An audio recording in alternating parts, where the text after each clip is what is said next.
Welcome to the Property Buyer podcast, where we explore the world of residential and commercial real estate to help you make better decisions about buying, selling, or investing in all types of property.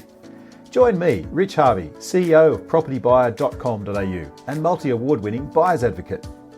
Our podcast features expert interviews, market trends and insights, and practical tips for navigating the complex world of Australian real estate. Whether you're a home buyer, a seasoned property investor, commercial buyer, developer, or simply curious about the property market, our podcast is for you. Join us as we share our knowledge, strategies and experience and help you achieve your property goals.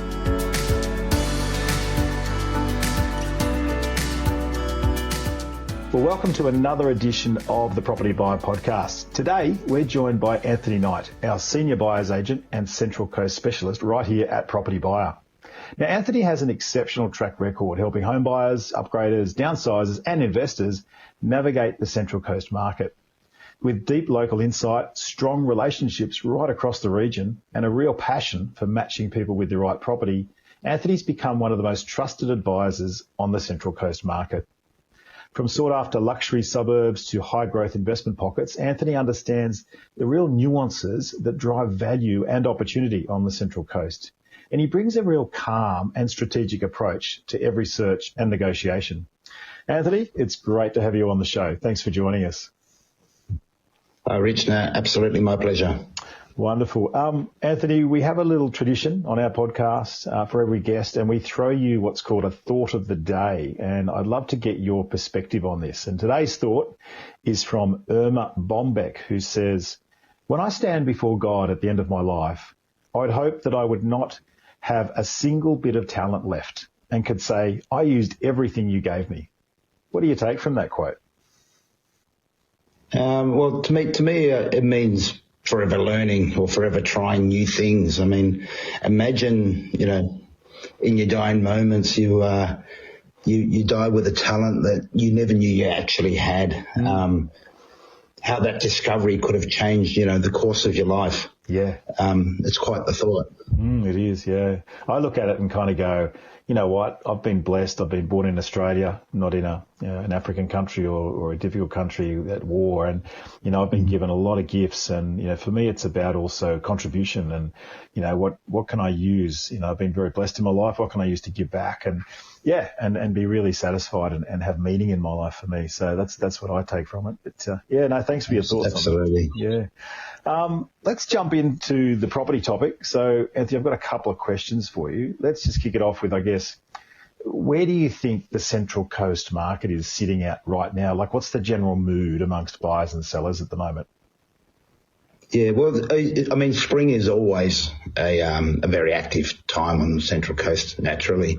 And this year's no different. In fact, probably this year it's probably more active than it has been since the COVID days, because 2025 obviously is the first year of the cuts, so interest rate cuts, that is. So it's really spurred activity, especially at the lower to mid sort of price point. I mean, the higher value properties are still possibly a little bit sluggish. Definitely anything unique is well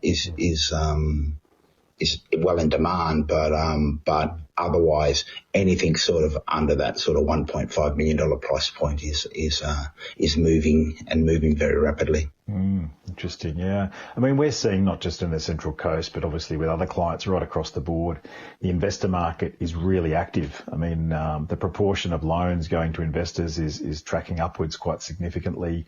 We've got this new 5% deposit scheme on track now. So as you say, that lower end of the market's going a bit crazy. But, certainly the Central Coast has got a lot of desirable areas. I'm curious to find out from you, are there any particular suburbs or pockets that you think are showing really strong demand at the moment, and what would be the reason that's driving that demand, please? Yeah, well, I mean, any suburbs sort of, I guess, with an average sort of up to about the 1.2 million mark are definitely showing excessive demand. There's just not enough sort of properties on the market to meet that demand. in those price points. I guess the big thing there is the discount to Sydney. You know, it's you get so much more bang for your buck, so much more value in the property itself, that drives the demand. Plus on top of that, there's a whole lot of new infrastructure, sort of an amenity going into certain parts of the Central Coast. So the pockets that are really doing the best are those that are going to benefit from those amenities. This stuff is not stuff that was just in the pipeline or been talked about as it did for many years, but it's actually happening now. So people can actually see, you know, the new buildings, the new restaurants, you know, everything that's sort of going on, the amount of investment that's going on, and that just gives them a really strong confidence in the area. You talk about the discount to Sydney. That's a big one, right? You know, Sydney's median house price has ticked over 1.75 million, according to Domain's latest housing market report. But, you know, for $1 million, you can buy pretty decent properties on the Central Coast, can't you? For Absolutely can. Yeah, Definitely can. And obviously they're going to be closer to waterways, they go closer to, you know, Booty National Park and all those little gorgeous beaches up there. So there's some really lovely pockets, you know. But I guess what's interesting about, for me, the Central Coast, there's a real juxtaposition between these sort of luxury areas, you know, like McMaster's, Copacabana, Avoca Beach, and then you've got, you know, really strong value pockets, you know, like Woy Woy or Yamina. Yeah, I'm just curious. Like, absolutely. Yeah. What do you think about those areas? I've always described the Central Coast as like all of Sydney, but in a much smaller geographical area. Right. So yeah, you do. So you do have your eastern suburbs type properties, but you've only got to go, you know, a few streets back, and then you're back into more suburban type of properties from there. So you know, you do have everything, but within a 20-minute drive. Interesting. So you've lived on the Central Coast, right, for a lot of your life. How have you observed, I guess, how the Central Coast has evolved, like the last 5 to 10 years in terms of demographic and buyer types and property types? You would have seen a lot of change, right?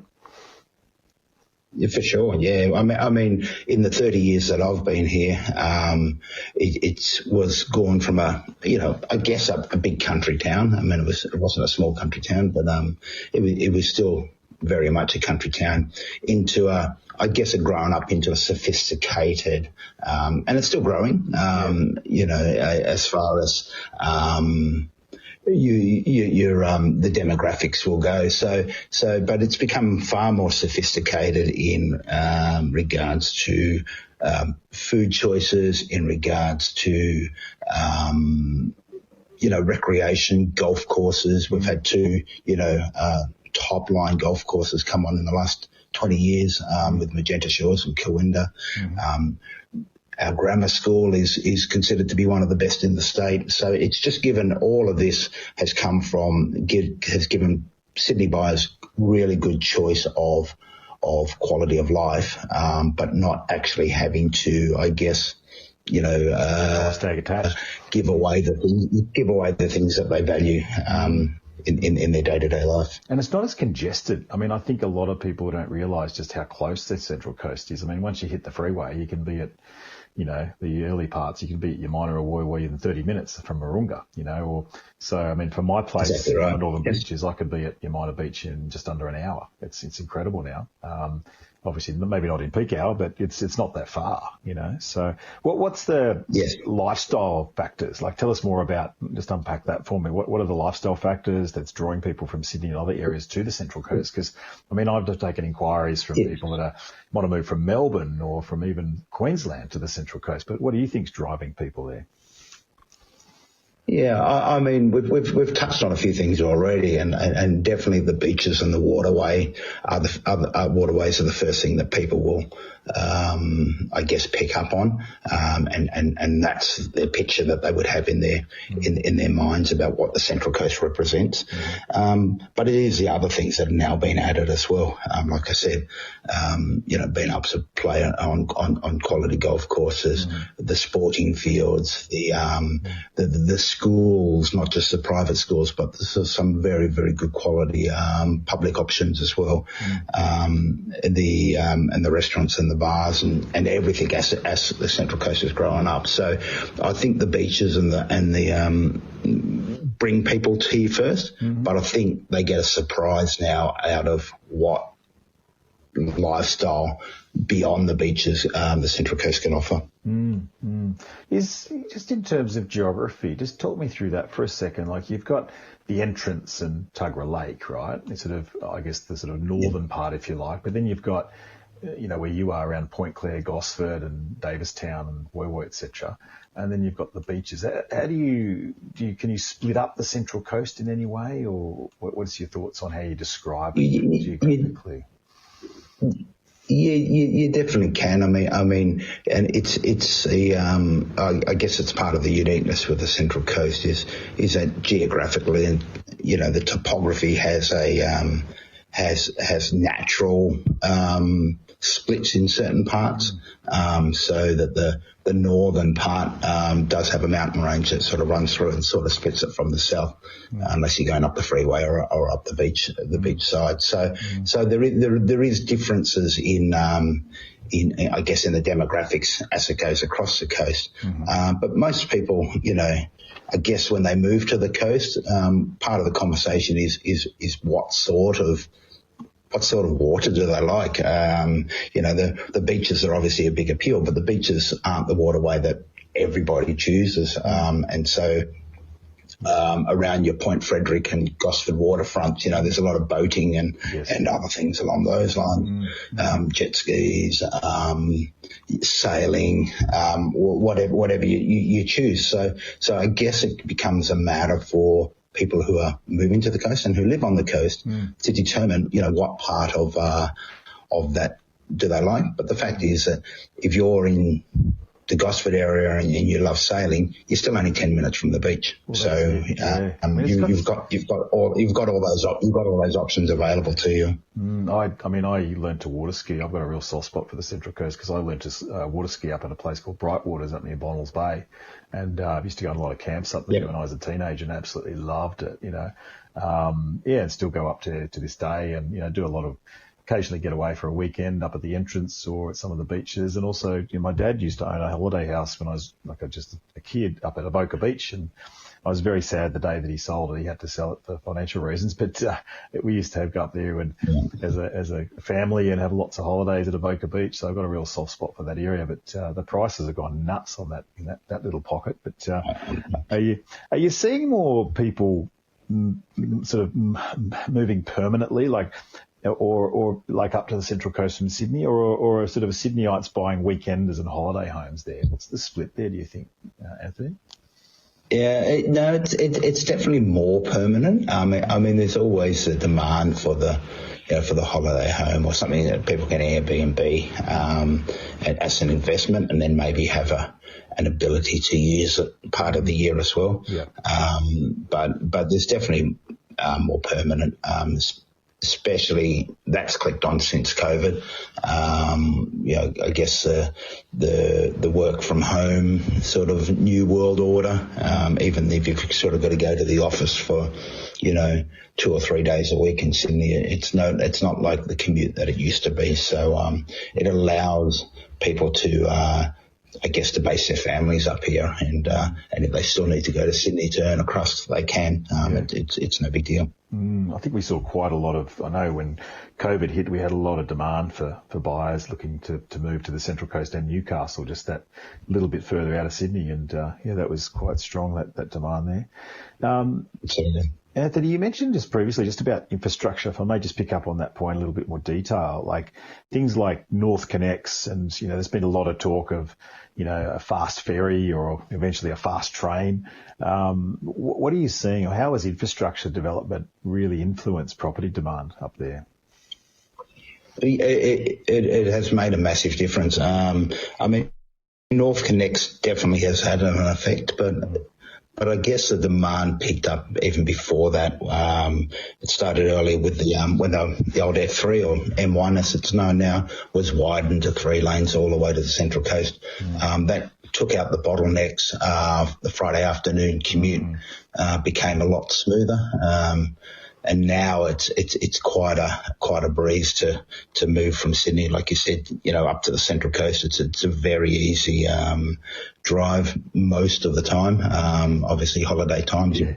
Most Central Coast people avoid the freeway, but in your voice most of the time. Yep, I agree with that.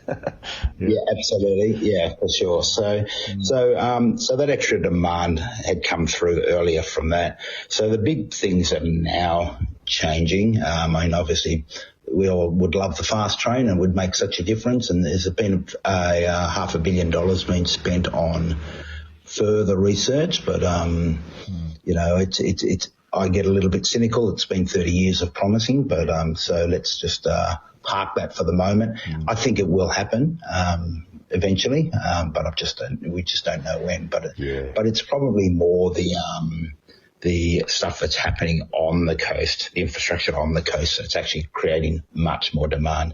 I'm talking about things like upgrades to the Gosford Hospital precinct. It's now the largest teaching hospital in New South Wales. It's a significant piece of infrastructure in the state government portfolio. And that would create a lot of new jobs as well, all that Gosford. Absolutely. So there's a lot going on in Gosford, right? All around the station, there's a whole lot of apartment blocks and offices all being redeveloped, right? A new university campus, which absolutely looks incredible, has been built just near the station. And then you've got the Archibald new 5-star hotel and residences, which is going to have a rooftop bar and restaurant, a swim-up pool bar, a new hotel downstairs, which makes 3 quality sort of hotels in one strip of the Gosford CBD, a fine dining Lebanese restaurant and a great sort of pizzeria. Different things going like that has just made such a difference right through the Central Coast, like I said. So what you get is you get people who are coming up here, whether they're coming up to study, coming up to, with the hospital, or just coming up for a weekend away, really falling in love with the place. So that infrastructure, it even goes further into significant employment hubs as well. There's a massive, just off the M1 at Warnervale, a massive new business park being built.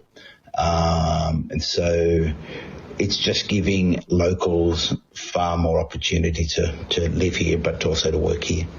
Then they don't have to commute. Yeah, exactly.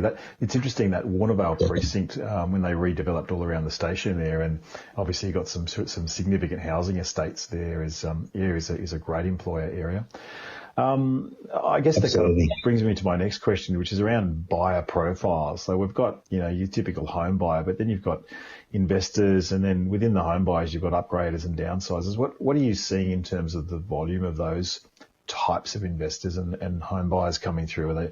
Is there a good mix across the board, or is there one particular type of buyer that you're seeing out there in your inspection times? Yeah, there's a good mix. Like I mentioned before, I look at the Central Coast as a total of Sydney in a much smaller area, and so you do get a real mix of people as far as buyers go. So you get there's an older crowd obviously on the coast that will look at retirement villages and other reasons to sell. There's definitely always going to be the investors in because of the yield story compared to Sydney. You get much more house for your money, but you also get a much better rental yield as well. So that's always going to entice investors. And the ability to upgrade is definitely part of the Central Coast story, because you can upgrade into a more quality, close to the beach, but still only be 5 minutes away from your current network. So it's not like you've got to move from, a cheaper suburb in Sydney to a more expensive suburb. You're moving across town on the Central Coast. You can upgrade far easier because, a bigger house or the land, the land tracts of Matcham and Holgate, if you want to go to acreages, are still on the doorstep of Terrigal and, Erina and all the shopping centres. So you've got that, ability to upgrade, far more readily. Mm. And just talking of shopping centres, like you've got a pretty decent shopping centre around Gosford, and then you've got another one at, Tuggerah, just, off where you turn off the M1 there. And then you've got another one up near, what's it called? I forget the name of it now. You can tell me. Not the Lake Haven. You got up at Lake Haven in the north. Yes, that's what I'm thinking. Yep. Okay. Yeah. So you've got all those different pockets. So you're well serviced. Yeah. Mm-hmm. Well, absolutely. I mean, Erina Fair is, that's the one I was thinking at one stage. Yeah. Erina Fair, that's right. Yeah. At one stage, I don't know the current status, but at one stage it was the biggest single level shopping centre in the Southern Hemisphere. So, yeah, wow. There's nothing there that, or there's nothing you could want that's not there. Yeah. But what happened in the 80s and through the 90s when Erina Fair first came on board, it sort of sucked the life out of the, the smaller shopping centres and the communities. Right. But what's the revolution that sort of happened, definitely in the last decade has been that they've come back to life or reinvented themselves around other aspects. So yeah, if you want bulk goods or you want big shopping sort of centre vibes, Erina Fair you can go to, but there's plenty of community shopping and coffees and dining and everything around in all the other areas as well. Yeah, cool. Okay. Are there any kind of mini markets in the Central Coast? I mean, it's quite, as you talked about, it's a broad geographic area, but are there any sort of mini markets that are performing differently to the broader region, like any kind of what I could call really a hotspot that you think is really, really strong? Yeah, once again, it's those that are surround. So definitely in the in what I call the rail corridor, sort of just north of Gosford, and then sort of east and west, Point Clare and East Gosford and surrounding suburbs, are definitely operating on a cycle based on the billions of dollars of investment into the Gosford CBD and the waterfront area. So they're probably in more demand than suburbs that don't have that sort of,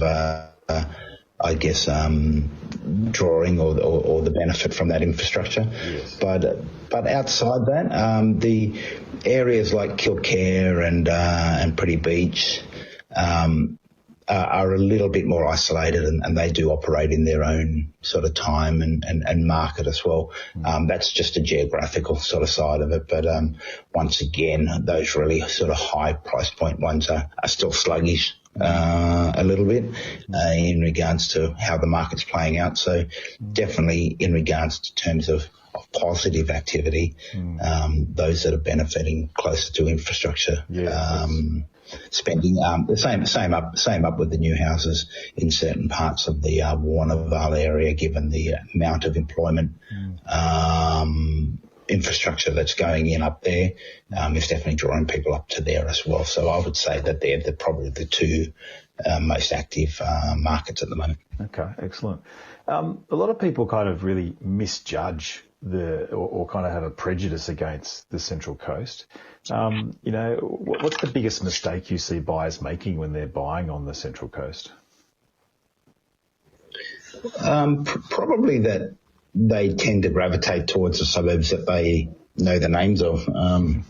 Obviously, there's a handful of those, and we've rattled off a few through this podcast. But I would suggest that it's about understanding the slight difference in the pockets in the suburbs that can make a big difference in livability. Is probably the biggest mistake that they do make. By what I mean by that is the Central Coast suburbs are big suburbs. Some of them push up into the bases of hills and other parts of the topography, but those houses may not get a whole lot of sunlight, or maybe not a whole lot of walkability. So you can sort of look at the Central Coast on a map and get an idea of as the crow flies, but that doesn't make it easy to get from point A to point B if you've got to, if you intend to walk sort of through those areas. So to me, it's about understanding those suburbs and what makes them special by name, and then sort of buying in the areas of those suburbs that are going to benefit most from why that suburb's got a good name.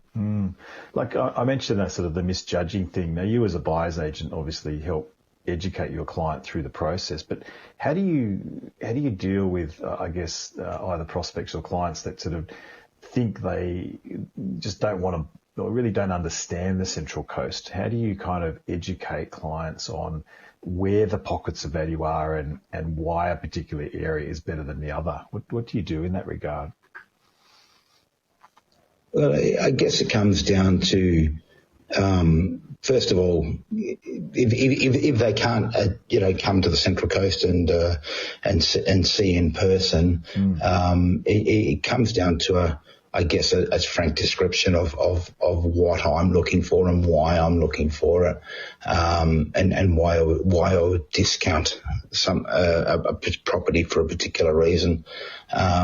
So it's education for them, and a level of understanding, but I guess it comes down to just talking with experience. You live in the area, so you live in the area, so you obviously know a lot more about how the businesses operate and the sort of local demographics. So you're bringing that local flavour, right? But I'm sure you're giving people evidence-based information, comparable sales, past history, past trends on capital growth, all that stuff, right? We really appreciate you tuning in to the Property Buyer podcast, and I hope that you're finding our expert interviews helpful. So that we can keep providing this information and growing our audience, we rely on word-of-mouth recommendations. If you found this information useful, could I please ask you to share this podcast with your friends, family and colleagues, and ask them to subscribe to the Property Buyer podcast. It would be a big help, and we'd be very grateful for your support. Thanks once again for sharing the links.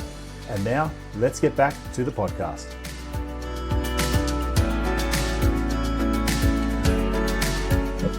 Exactly right. I mean, if you're looking at the current market, something that's been sitting on the market for an extended period of time clearly has an issue. It's either an issue with pricing or an issue with the property itself, because properties shouldn't be hanging around that long. So by using that evidence to say, well, this is, exactly, this property suffers from whatever detrimental aspect, this is the reason why it's sitting on the market so long. My clients can get an understanding of what I'm looking for and why I'm looking for it, so that obviously if they're going to live in it, they're not burdened by the detriment. But if they want to have it as an investment, it's also not going to be something that is going to stop them from getting the maximum sale price they can when it comes time to offload the investment. So we're recording this at the end of the spring season in 2025. How competitive is the market right now? Is there a lot of auction activity, or is private treaty kind of more the way to go up here on the Central Coast? What's happening? It's definitely a private treaty market. whilst there's activity and things move very fast, there's not the critical mass of buyers that the Sydney market has in certain areas.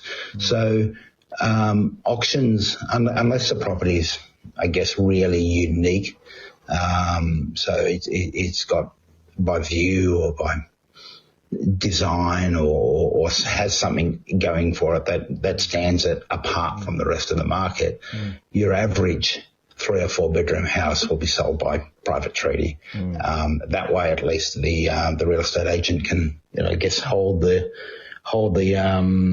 retain control of the market, and the narrative around that property. Obviously, auctions throw that out into the public domain, and the real estate agent would lose control. So the real estate agents up here will like to sell by private treaty. Things move generally fairly rapidly. I guess where we come in as well as buyers agents is we know in that sort of market, we know the tricks that they play, we know the conversations that we're having, and we can sort of highlight that or use that to try and gain the best price we can for our clients. We get asked a lot by prospective clients, how much activity is going on in the off-market space, or how many properties do you buy off-market? Are you seeing a lot of off-market activity happening on the Central Coast? Central Coast has always been massive on off-market properties. I mean, it gets back to a few decades ago when the Central Coast was a big country town and everybody knows everybody. So it does give an opportunity to use, for real estate agents to use their network and look to easily offload a property. It doesn't necessarily mean that you get it any cheaper than what it would otherwise be. So it's not a negative to the vendor, but there's definitely a significant knowledge base and understanding that, properties, if they could sell easier, the agent obviously will and move on to the next listing. So the off market, because of these networks, has always been a pretty strong part of the market. Plenty of sold signs go up on signboards that were never there. They actually went up with the signboard, the sold sticker already stuck simultaneously. Yeah, that's where we come in. Yes, I love doing that. So absolutely. Just so that, yes, sir. I was going to say, you just reminded me. I think you did a deal at Womberal. I just can't remember how long ago. Whether it was earlier this year. You bought a property. I think it was about. It was only like 300 metres from the beach, but I think you paid about 1.7. Well, not even yet. Yeah, and yet there was 1.7 mil. 1.7, and it was a fantastic. It was a renovator, but it was a great block of land so close to the beach. But I remember you had a comparable sale down the road, same street, that sold for 2.5, and it was like land value during COVID. Is that right? It was land only in the middle of COVID. Correct, exactly right. But look, that difference. So that gave us. I'm just saying the difference in price differential for our viewers. It's almost like $700,000 difference, almost $800,000 difference, simply by using a buyer's agent to get access to a property that you wouldn't otherwise have found. But you got a great deal for that client, right? Absolutely, and it was a great transaction all around. But yeah, it was still, I guess, using sort of the knowledge of how the market was, and definitely it was a perfect time to be buying in that price point. But the fact that no one could push us into going any higher simply because a year and a half earlier something else had sold. Definitely was in a different market, COVID, that we weren't going to be swung by the fact that was a year and a half earlier. The market as it stood made that a great deal. But in the long run, when you look at over time, they got an absolute fantastic deal. Yeah, that's deal. Yes. So what are vendors expecting at the moment? Are they realistic about values, or are they sort of coming to the table? What's happening with vendors? Yeah, no. Well, vendors probably are pushing up the market. I was just having a look at some numbers, and that asking prices on the Central Coast have gone up 8.9% in the last 12 months. But that's about in line with the rest of the market in sale prices. So what it's saying to me is that the vendors are being realistic, but they are definitely being coached into asking for more and more, and the market's taking that in and accepting that as being the way of the future, because I guess the next couple of years looks like increased prices. So it's a matter that if you want to buy, now's a great time to buy. But if you don't want to pay what the vendor's sort of asking, then it's you'll pay more next month on some other property. So that's where people are sort of just making the decision to jump in now and take what the asking price is.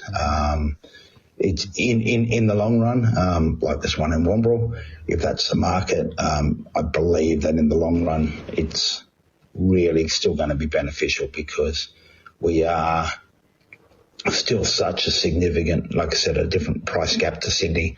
The prices are still very, very, very competitive, even if they are slightly higher than they were this time last year. Yeah, got it.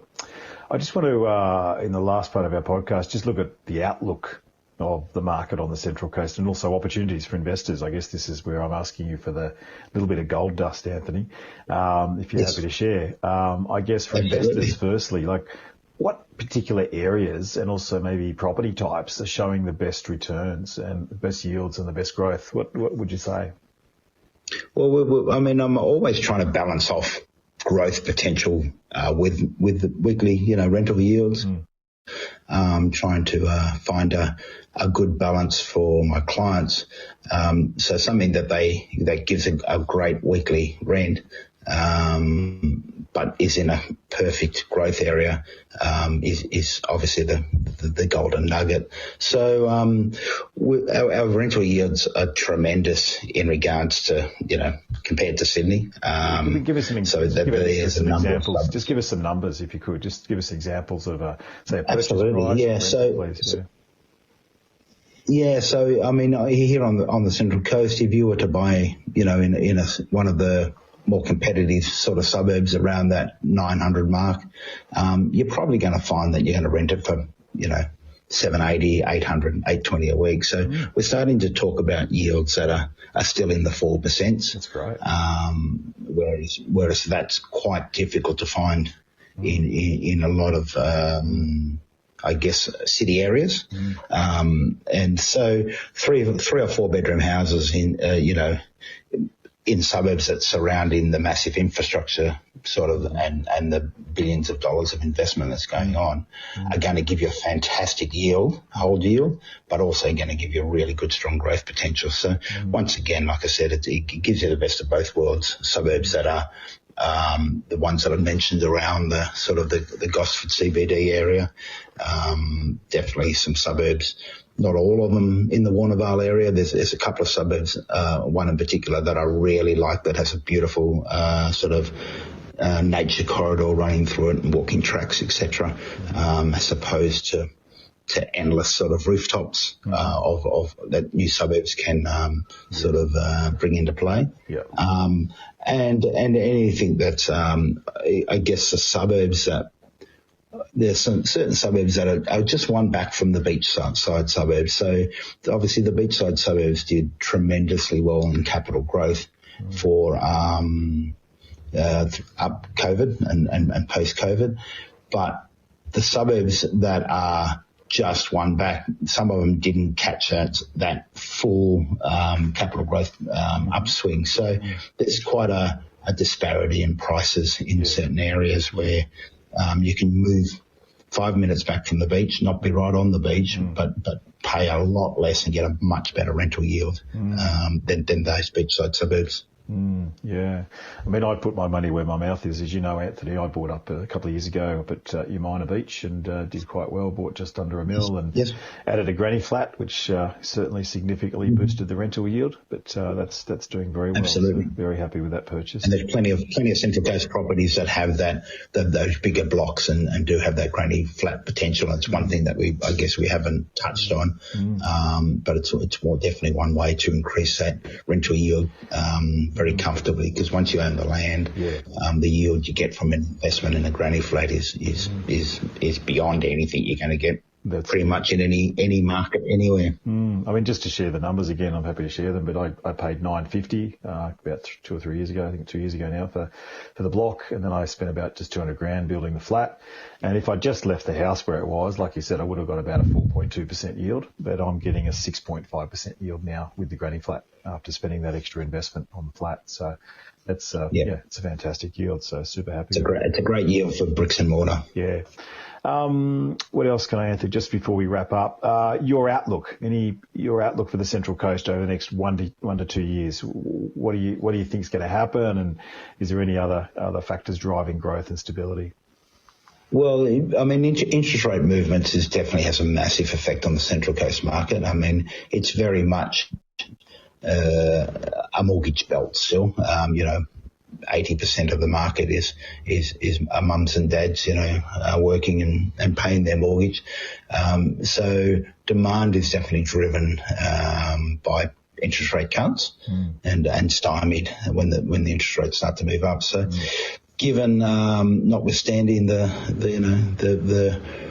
bit of a shock in the CPI this week, if we still maintain a falling interest rate environment, the Central Coast is definitely going to have added demand from the interest rate cycle. On top of that, though, the beautiful sort of buildings and investments of people in the last sort of 5 years all coming to fruition is definitely going to make a massive difference to demand and will drive property prices up further. The fact that you can now, from the 1st of December, stay in a 5-star hotel in Gosford with magic views out over the Brisbane water is just going to make people fall in love with the coast more and more. So the market, I'm very bullish on what the next 12 to 24 months will mean in regards to property prices. Well, I think, Anthony, another thing that's driving prices is the lack of listings. The core logic data or Cotality data is showing now that listings are down about 20% across the board. And it's likely it's going to be a continuing trend. There's a massive decrease. People are staying put more, so there's less listings and less building. But on the Central Coast, from my point of view, it's really two things. It's affordability and it's lifestyle. And both of those two key drivers meet head on the Central Coast. So you've still got that amazing 1 hour proximity to Sydney, which you're getting the ripple effect of growth out of Sydney, but at a much more affordable price. And it's that affordable end of the market that's really going to see continued price growth. So what I'm saying is that if you're buying a $2 million property, to expect that to double to $4 million in 10 years is going to take, it's probably a bit unrealistic. Whereas buying something, just under $1 million or close to $1 million in the Central Coast, I can see that doubling in value a lot faster and a lot easier than the higher priced properties. Anthony, just to wrap up, is there anything else you'd like to add about the Central Coast? Is like a place to live and invest? Is there any kind of other X factors that keeps people there? And I guess finally, what advice would you give to anyone looking to either live or invest on the coast? Well, I mean, in regards to advice, it definitely comes down to a number of factors that I mentioned. Probably the one that gives most lifestyle is walkability, the ability to sort of, I guess, go out your front door and sort of wander into some of the beautiful parts of the Central Coast that it has to offer, be able to sort of walk down and grab a coffee and be part of a community. That is something that I do look for as a significant factor in property. that will create future demand for that sort of property, just to be able to get out and enjoy the weather that we have most of the time. I guess the biggest X factor definitely comes down to, like you said, is lifestyle, and I'll even up the ante and say improving lifestyle. That's where the Central Coast is really starting to win. I mean, being on the doorstep of Sydney is wonderful. I love, being an hour away from almost any part of Sydney, just for sporting events and for concerts and shows and living that. But I mean, everyone who lives on the Central Coast knows the feeling of leaving Sydney, heading up the freeway and crossing the Hawkesbury River. And the moment you cross the Hawkesbury. Yeah, that's what I was going to say. The moment you cross the Hawkesbury River, you just feel the peace, the nature, the ability to breathe is what I say, and just the feeling of knowing that you're home. Yeah, that's great. Well, that's been a fantastic insight. Anthony Knight, our senior buyer's agent at Propertybuyer. If anyone's interested in looking to buy a home or investment property or anything on the coast or holiday home, we'd certainly love to help you. Please just reach out to propertybuyer.com.au. You can send us a note there on the website or give us a call on 1300 655 615, and we'd be delighted to help. But Anthony, thank you so much for your time today. Really appreciate it, and want to wish you all the best. Absolutely. You have a great day. Cool. Thanks, Rich. Thank you, everybody. Thanks for being with us on another Property Buyer podcast. If you have a question you'd like to ask, please click on the SpeakPipe link and we'll answer this during the next episode. If you're looking to buy a residential or commercial property in the near future and would like to get the added advantage of having a buyer's advocate on your side, then please reach out to my team today and send us your inquiry, and we'd be delighted to help. Please visit our website at propertybuyer.com.au, where you can stay updated with all my latest market updates, weekly blogs and live suburb profiles to help you make better property decisions. We look forward to connecting with you again on the next Property Buyer podcast.